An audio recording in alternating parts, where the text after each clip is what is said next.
So we're going to go ahead and turn the mic back over to Nick, who is going to talk about the AI No.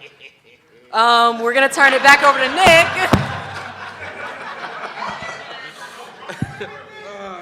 Let's go, champ. Who is going to tell? Oh man. Who's going to tell us more about, his role in Exogenesis and more about the series and the manga itself. So Nick, take it away, regardless of if you don't want to or not. Okay.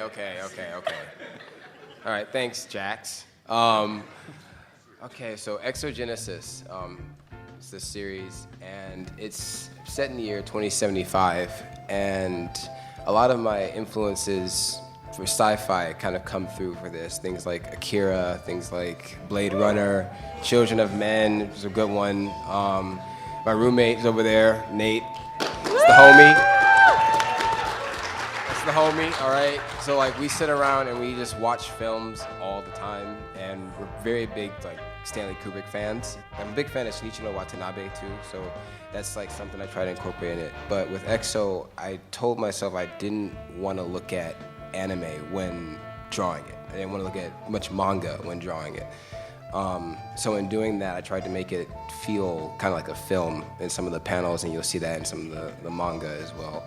Now, the story itself is set in the year 2075, and basically this EXO tournament like runs the world, and people are all about it. And this kid Darius, our protagonist, he doesn't really want to fight. He doesn't like to fight. He actually wants to draw and stuff like that. But he's got hands, so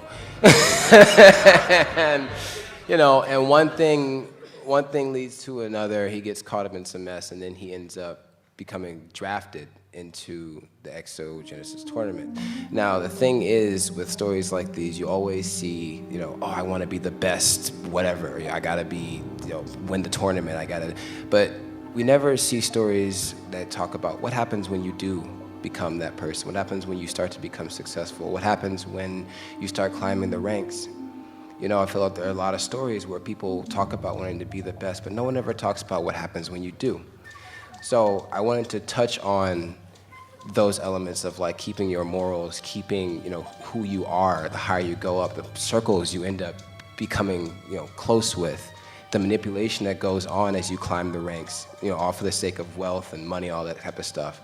So yeah, we're getting into some like eyes wide shut type territory with it, and that's really what I wanted to touch on with Exogenesis. So on the surface, it's a battle manga, but when you read it, you'll find it's much darker and has a lot more to say than just fighting.